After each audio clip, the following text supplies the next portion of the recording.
Yo, what's going on, everybody? It's Devin Thomas back with another episode of Unscripted. Welcome back to the show, folks. It's been, I think, about 2 weeks since I've done a solo pod. The last two episodes, well, actually, the last episode I released was a group pod. Did it with Anthony Reddy and my brother Stephen Rager. But yeah, and then we had another pod. We kind of shot them back to back. It was funny. We shot two podcasts. One the first night he was here, and then another the second night he was here. Anthony being in town, and both were really fun. The other one's out on his podcast channel, Born Ready Podcast on YouTube. So go check it out. But yeah, it was kind of nice to have like these little buffer episodes to take a break. But it also was like, kind of was like, what am I going to fucking do? Like I wasn't doing the show this week. So it felt a little weird to not shoot it every week like I usually do. But that being said, I'm back. Been fucking busier than ever. Honestly, I can't believe it's already March. I know everybody says that shit. It's just kind of something people say. But like really, I can't believe it's already March. I'm already this deep into the fucking year, and ever since January's been over, it's just been nonstop, just like productivity, which is great, honestly. Between personal life, professional life, creative life, it's been the ball is rolling, as they say. But anyways, this past week I fucking was checking all the boxes. I was doing so much stuff. I was really working on some more entrepreneur stuff, websites and like platforms. I was working on creative stuff. I was writing a lot this week, and then shooting this week. I was doing everything. About the last 2 weeks have just been filled. So, I guess just to start with Stevie's health update, like I said, I never like having to have it be a part of the podcast, but he's almost out of the woods. I mean, he's seen every fucking type of doctor there is. He's got this muscle thing. They know what it is. They've diagnosed it. Excuse me. They're treating it. So, hopefully quick, speedy recovery from here on out. But time will tell, but just to keep everyone updated, that's the update on that. He's feeling a little bit better. Definitely better than he has been over the last year, but still just that irritation, something he can't get rid of. So he's working on it. He's working through it. But other than that, we've been talking a lot about what we do next and just what are our plans. And it's funny, while we've been taking this not everyone, for me, it feels like a hiatus, but this last 2 weeks of just not doing a solo show. We went out, one of my buddies, Dominic, he hit me up and he said, hey dude, come out to the Valley, Carmel Valley, and we'll go and see his friend's band play. One of his coworkers, this dude, James, he and his buddy, they played guitar and sang, and it honestly was a fucking great performance. We went down to this place called the Wine House out in Carmel Valley, and just going out there and going to one of the wine bars and just seeing it firsthand, it really made me realize once again how connected not only Monterey County, but the peninsula and the Salinas Valley are connected to the wine country and the wine business. And it's funny because I had this later in the fucking thing, but I'll talk a little bit about it now. I'm going to talk more about my script, Cork. But, it was funny. It made me realize, God damn, I wrote this script, Cork, right when Peninsula Nights was about to come out. That week before, after you do a movie, you get it edited and you're all set up and you have a fucking release date. You're pretty much on edge the whole time. And I was fuck, what am I going to do? So I wrote this fucking movie script, Cork. It's about a group of people that work at a winery and there's romance and emotions and all this shit all blended into one, right? And yeah, when I was out there in Carmel Valley, it just kind of struck me. I'm God damn, I'm always thinking of the next idea, but I was this I remember why I wrote it. It's feasible. It's something I can actually do. And that was the mentality I was in 23 and 24 and the time leading up to is what can I do today? Cash in hand, what can I get done? And that scripted, it just reminded me of why I wrote it. So Stevie and I kind of talked about it, Cork, kind of resurfaced. It kind of I always say this on Unscripted, the right idea will it'll be ready and apparent to you when you see it or when you hear it or it. And it's I'm prepared. Opportunity is kind of meeting preparation, if I could put it anyway.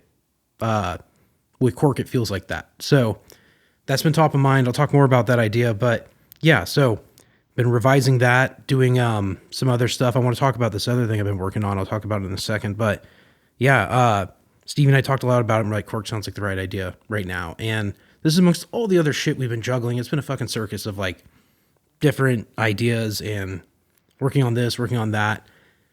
But it's fun. It's the life I chose, not the one that was given to me. I love it. I love the creative hustle, I love the creative mindset, and I love just being in the throes of it. So I'll talk more about Cork, but I really want to talk about what I've been building over this past, I'd say over the past month, probably the last 3 weeks. I've had this idea for a while for casting, for a platform for people to go on free, to meet actors, meet directors, meet writers, producers, casting directors, etc., right? Matching talent with production per se. And, I just wasn't able to make this before, like, kind of like the AI boom and all that stuff. Like, I had worked on it and, like, I had websites, but they weren't perfectly functional. There were some coding things that were above and beyond my ability, things I just couldn't do, right? And with modern technology, I finally just sat down. I was like, I had some free time. I'm like, I need to make something, right? This is outside of, like, just like, I was like, I want to make, like, this platform work. So I made this thing called Auditions. Auditions is like a casting network. You can go on there, create a talent profile, showcase your acting skills, what you do, who you are. And then there's the other side of it, which is the casting production side, where you can look for talent, right? And you can post roles. It's just like, when I first thought of this idea, I thought of this idea a while ago. I described it as like a classifieds, like the Craigslist of acting, but I don't want it to be Craigslist. I want it to be, a little bit more glamorous than that. So anyways, I finally am able to develop it, put it all together, and I've launched it. Auditions is out there now. There's still a little bit of bugging I'm doing. It's pretty fucking clean, but there's always going to be a button or a function that, like, I overlooked. So I'm kind of in, I call it, like, the beta phase. Like, it's out there. I've got some users. I got people, building profiles, operating, but I think it's still in that infancy where it's like, okay, there's a few things, like, I want, like, user feedback right now. I'm in that phase where it's like, okay, tell me what you like, tell me what you don't like. Let's get this thing shaped that works for the user as well as, like, me, because I want to be able to, like, use it myself and be like, hey, because I put myself in the user's shoes, but there's only so much I can see without being in a bubble, right? And I tried to build it from the user point of view, like, what would I want? What would I need to, like, search somebody or post a role? What information needs to be there? What doesn't? How much is too much? You don't want to overdo it. Like, we're going to put, like, social media element into it. I'm like, I don't know if people need to be adding each other on this thing. So lots of hours, lots of fucking man hours went into it, but I'm very proud of it. Like I said, it's auditionsapp.io if you want to look it up, auditionsapp.io, and it's completely free to join or use. Go check it out. If you're an actor, I will be personally using it to cast my own stuff. I'll probably post through social media and other stuff, but yeah, Auditions, go check it out. It's like, also, like, I know actors that have the other things like Actors Access or Backstage. There's, like, Casting Network. There's a bunch, but they're always like, it's freemium where there's limitations. Like, you can pay to have more pictures or do this or that, or, like, pay to do more postings. It's like, fuck, like, there needs to be something that's just free. Not everybody, especially actors and talent and creatives, we don't have the most money to spend usually. Sometimes we need something that's going to help us, save money rather than blow money. And if you're even just looking for a job, like, the last thing, I mean, I get it takes money to make money, but come on. It's also worldwide. You can fucking find a role anywhere in the world, post.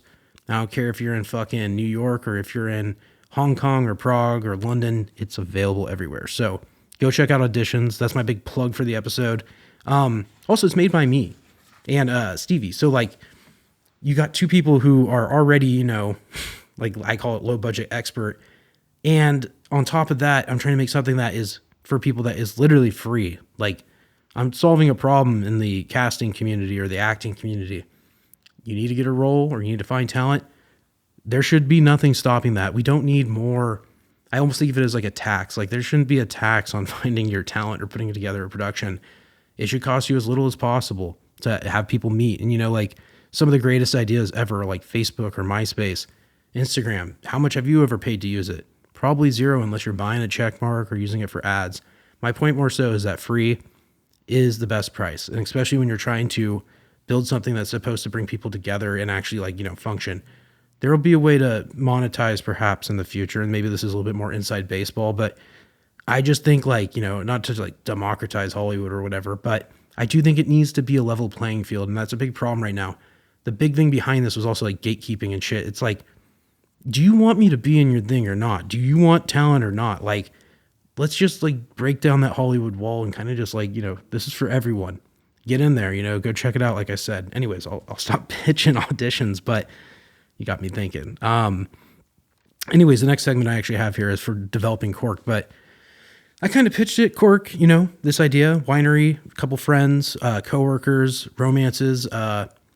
There's kind of two main characters and then two side characters, and their stories all intertwined, but I won't give it away. But yeah, it's kind of like this, like, alcohol-fueled philosophical romance that takes place at a winery in Monterey County, and I really love the script. It's also a long script. I remember when I wrote it, I was like, fuck, like, this thing was like 110 pages. I'm like, This is a real movie script, like where you sit down, it's an hour and 45. Like it's not, I'm not saying I even don't think a 90-minute movie's long. A 90-minute movie's most movies, but this is like a not even a real movie. It's just a long one. I don't know. I like that. Sometimes it's nice to watch a movie that's not short. You get to really spend some time with the characters, get to know them. And I feel like that's exactly what this movie does, as a matter of fact.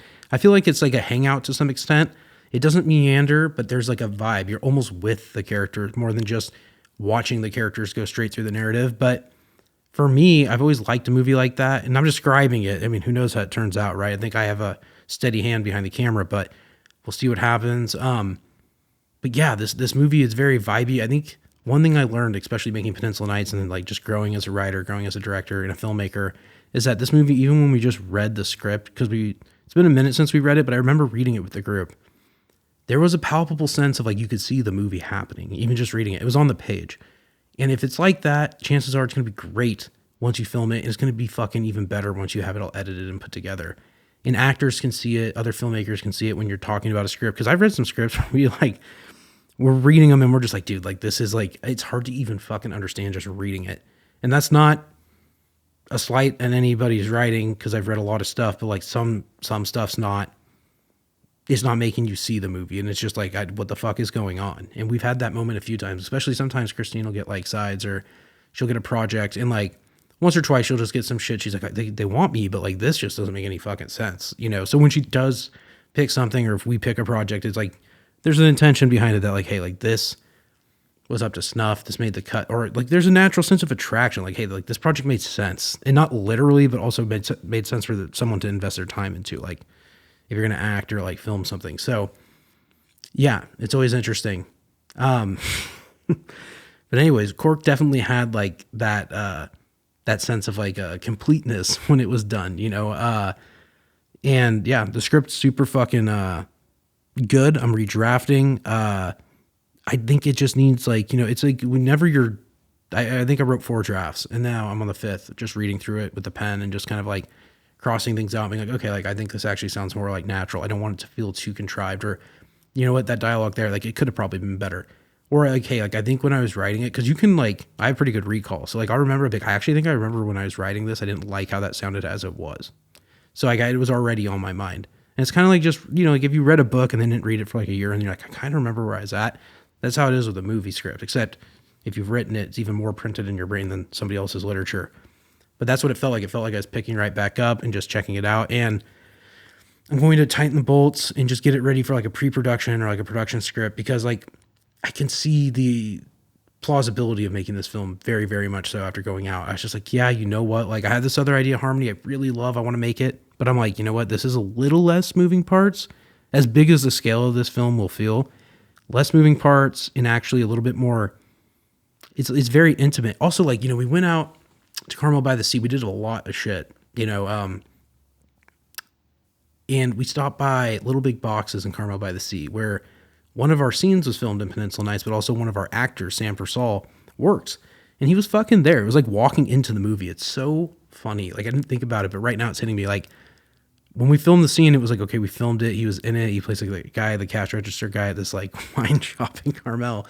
And then walking in there and then seeing Sam, I was like, it's kind of fucking crazy. Like, it's like I'm walking into the movie. And I had my friend Anthony with me and Stevie and Christine, and we went, but like he even said it. He loved the movie. He praised it. And I was like, this is very polite, very nice. And, but he's like, if you're doing another one, it has to be here. And it kind of hit me. I'm like, God, like, I don't disagree. Like, we have such a good location. It's built in, it's baked into our area. We're right here in Monterey County. And it just made sense. I get what he's saying. Like, I've written so many ideas based around Monterey County. Stevie can attest to it. I guess I just like, I was circling ideas, writing all the time. I've written stuff way out of my genre. Like, not even my genre, but like, I was just really like leaning into the romance, like indie, like, I don't know, dramedy angle. And circling back and hearing it from somebody else's mouth, I'm like, yeah, you know what? We do have like a beautiful area. It's right here. It's just, it was evidently clear between going to his place, being in Carmel, and then going out to the valley and drinking, having a nice little night. I was like, fucking A, this movie nails not only Monterey County, but the 831 and the culture and just like, the lifestyle very well. And I know these people, I am one of these people, and it's just funny. there's something about it, dude. It's just this area in like the culture, and not just the drinking culture, but just like the lifestyle. I don't know. It's its own thing. And if you're from Monterey County, you can feel it. If you're not, you come down here, I'm sure you can feel it either way. Like, you can tell there's something different about people from the 831. And maybe it's because of the affluent culture clashing with just like, the upper and like, middle class. It's just an interesting thing. There's such a big gap, like socioeconomically, if you want to call it that, between the peninsula and Salinas Valley and all these areas. And it's just a huge melting pot, but everybody seems to blend together, and you never know who you're going to meet or what's going to happen, who you're going to see. It's a funny place. Cork isn't so much about that, but like, I feel like that sticks to that vibe regardless of it. Because of like, look, a guy who owns a winery is probably, a millionaire, not even maybe 100 millionaire, some rich motherfucker in the valley, right? Or like Carmel, maybe an out of towner, who knows, right? But the characters in the script, they're the guys working there. They probably do okay, but they're like the blue collar workers. So like, you got this hyper wealth next to this more, middle to upper middle class type folk, blending together. It's just true. Like Monterey County, you could be doing one thing one day and meeting a fucking guy who's worth, $250 million the next. It's just a crazy area. And this is more my personal commentary on it, but I think Cork, subconsciously, for me at least, it does kind of play into those like disparities of wealth, which isn't a bad thing. It's just interesting to see that like it all seems to work. It's just a cool angle. Anyways, it's not even really about that. The movie has nothing to do with that. But like, I just think my mind's going there. I think it's because it is out, and I get to see it firsthand. But anyways, I can see the movie. I can see it when we were gonna make it. You know what else is funny about Cork? Is at one point Stevie's like, just let one of them go. Just let one of your scripts go. Just sell it. And like at first, like for a long time, I was like, well, if I make it, I gotta make it. Like, And then I grew to the point where I'm like, fuck it. Like, you know what? This script I could sell. And like Cork was this fucking close to getting made by this guy, Sean Paul Pijanino. Good director. He made California Christmas. Everything was lined up, and money got cold feet, and it was going to be I would call it a low budget, but it still was going to cost a couple $100,000. But regardless, it was so close, and I was just going to take the writing credit and just like see it get made, which would have been pretty cool. Like honestly, I think it would have been very different than the approach I would have gone with. But I was just like, it was so close to happening. It would have been such a different movie, but also a different world if that did fall through and, or actually pull through.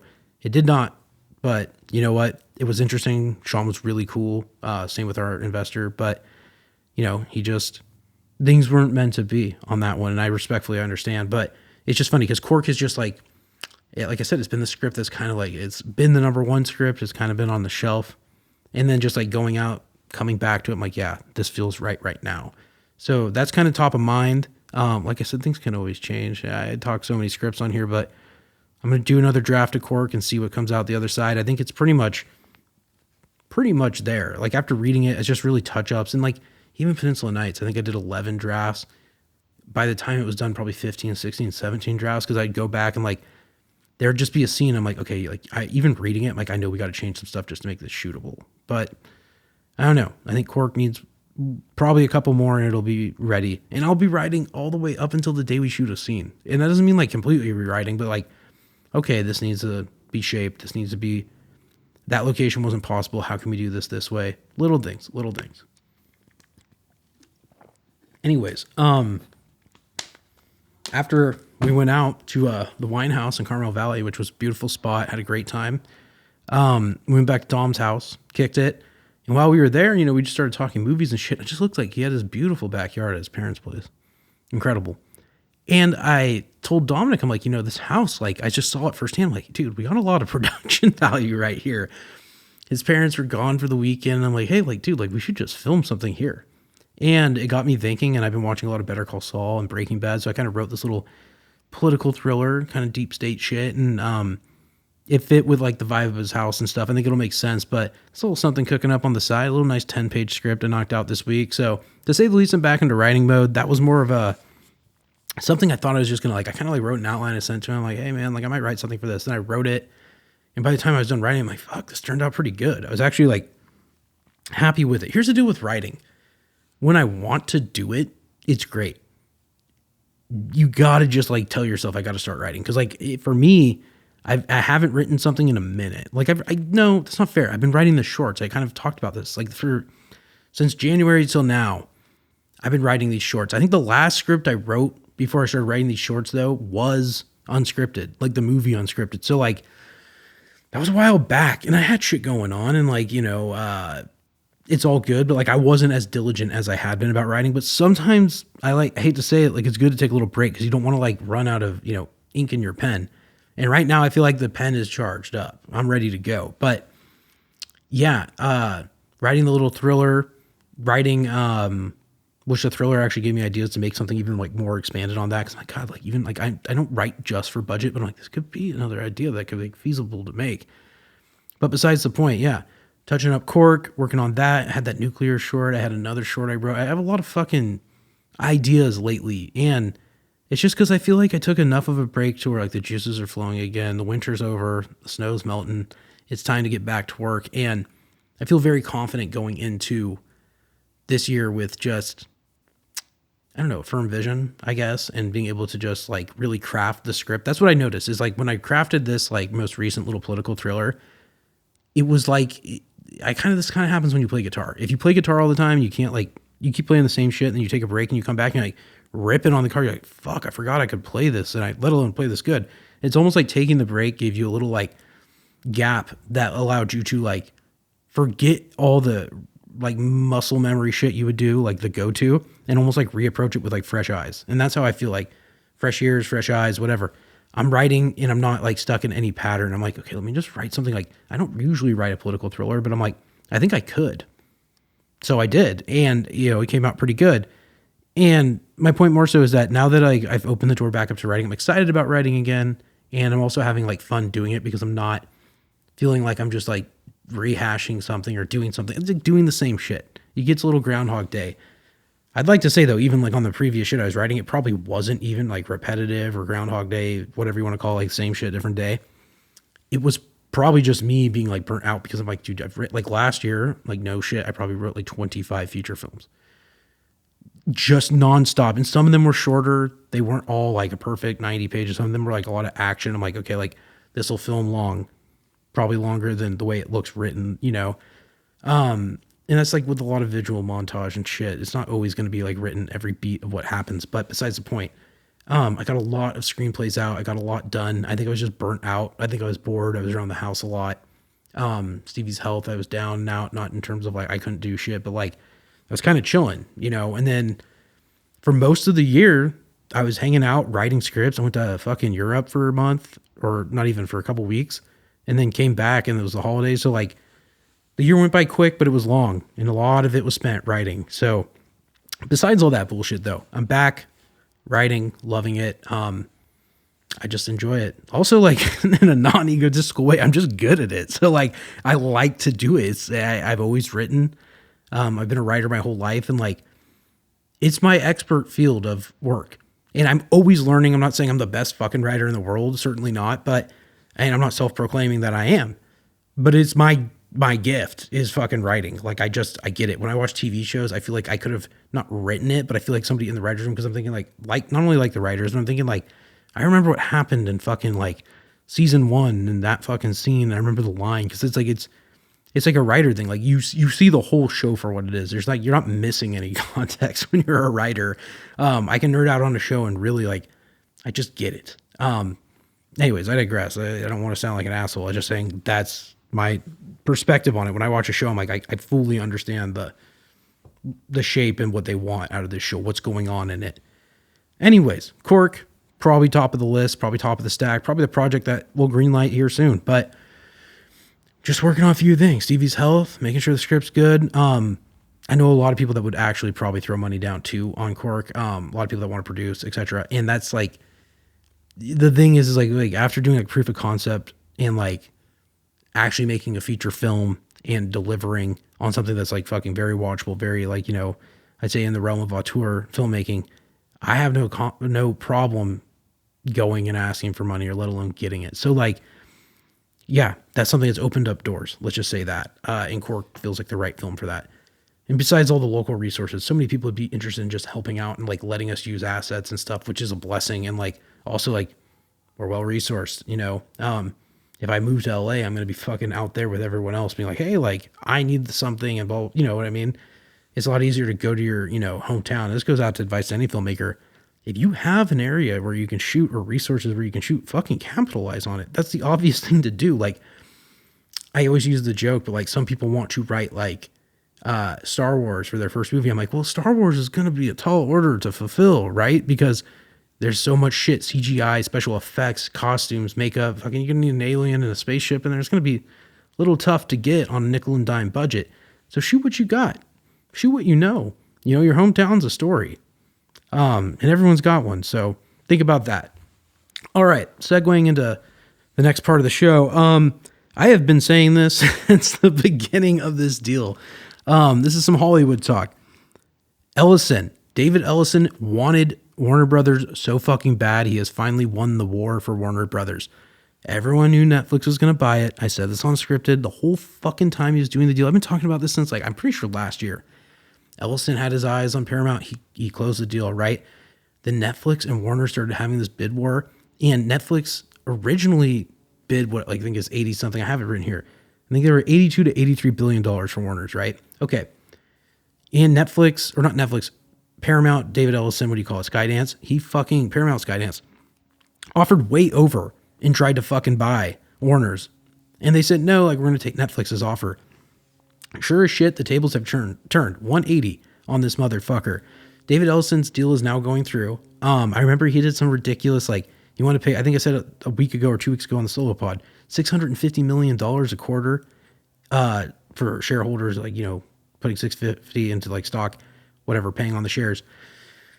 A quarter until Netflix closed the deal. Netflix backed out. They're like, yeah, there's just it's too rich for our blood. Netflix is huge, but I think they didn't want to deal with the bullshit of Paramount Skydance, just basically baiting fucking Warner Brothers into taking it. But yeah, I think, Ellison threw his weight around his money. I did read somewhere that 20% of this money is Saudi Arabian. So he obviously had cash injections.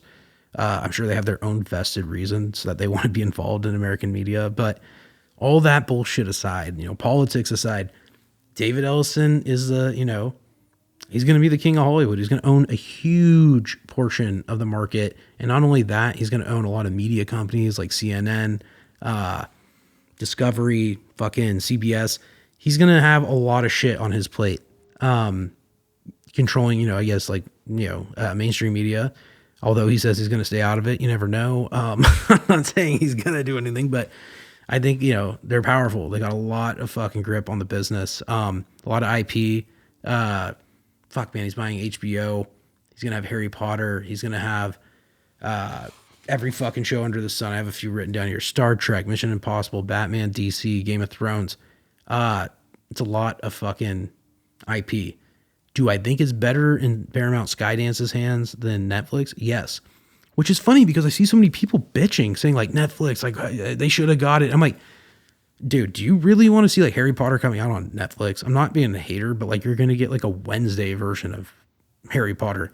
Not that that's a bad thing, but it's just going to not feel like prestige television or prestige cinema. It needs to be done with the utmost care.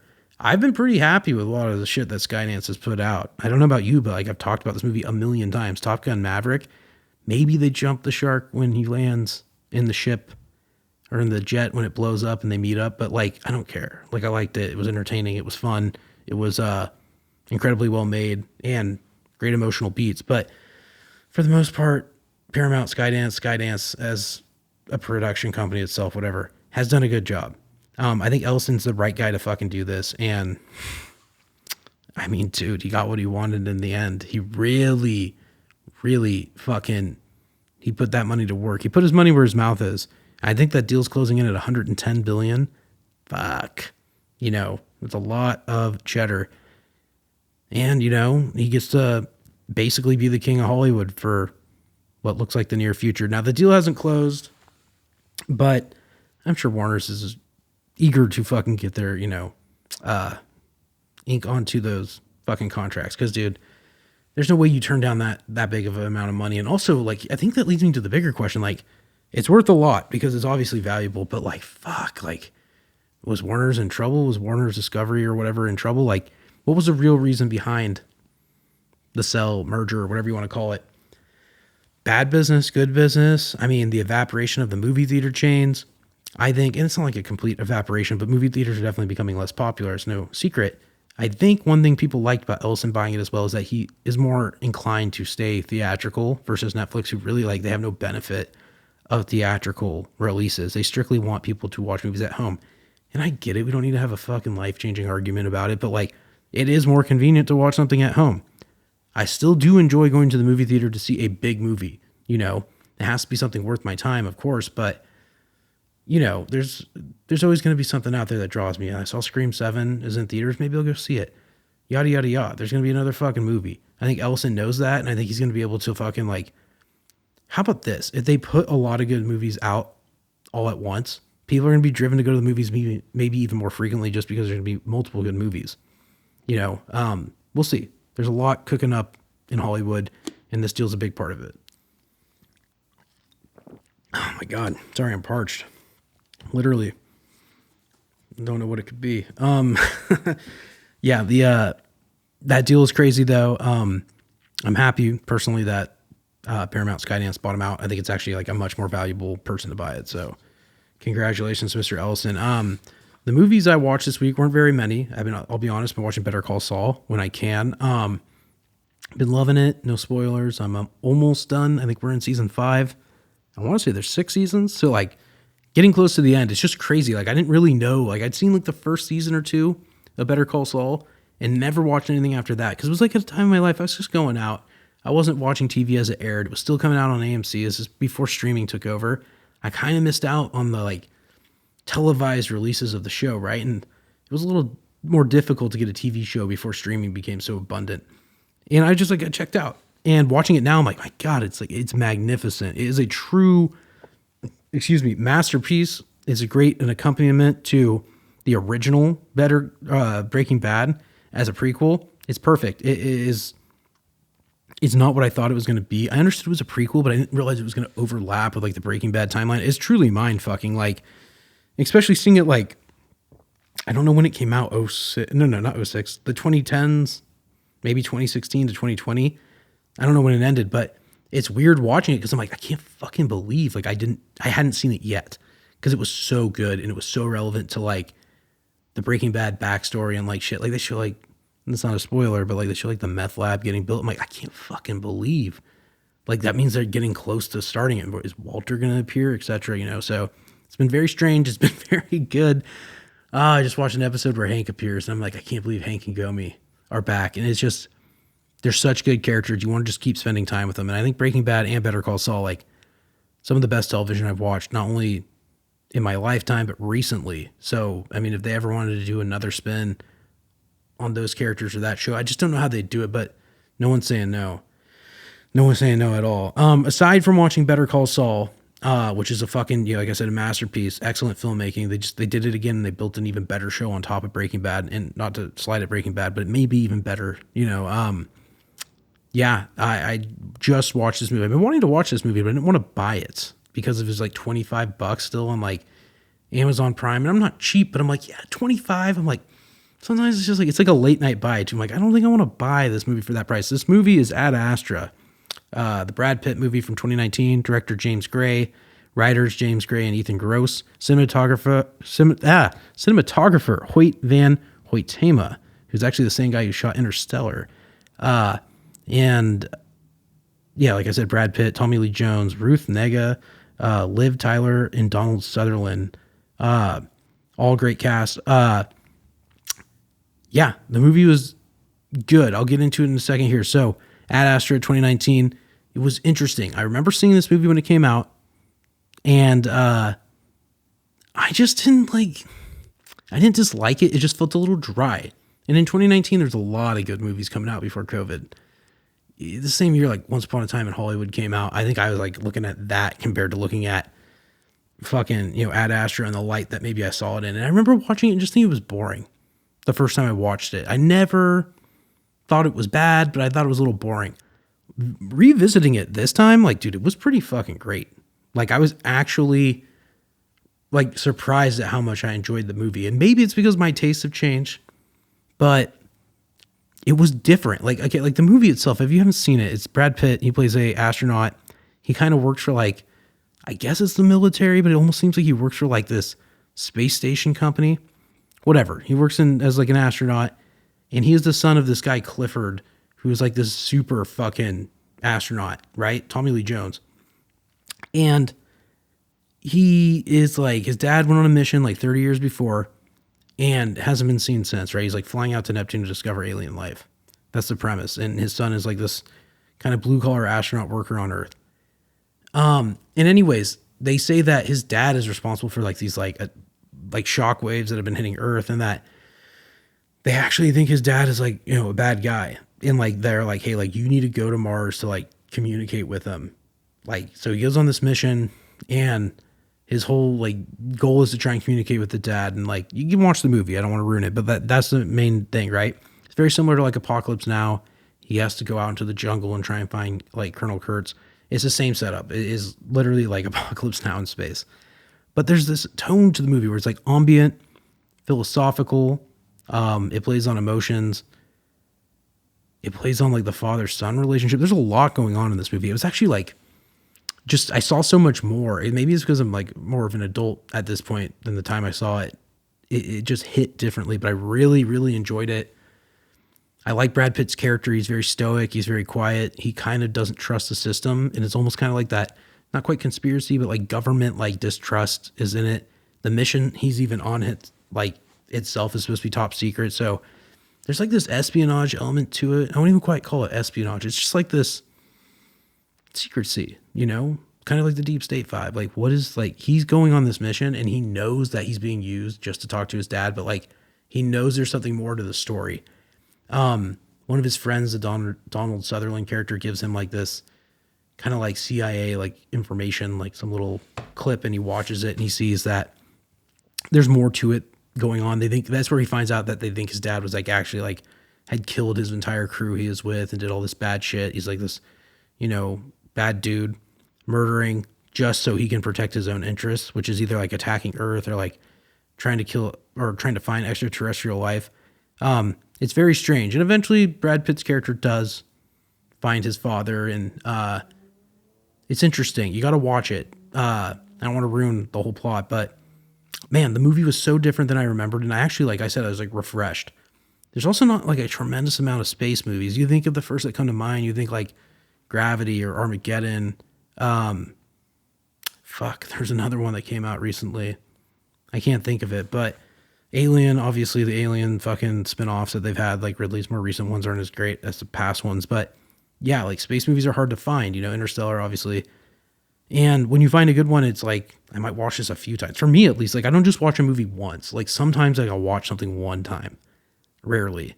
But if I find a movie I like, I'll watch it a few times in a row. Like, call me crazy, but sometimes I'm like, I really want to see it. Like I want to, it's like Titanic. When Titanic hit Netflix, I watched it like fucking like 8 times. I just throw it on. Titanic, like fuck it.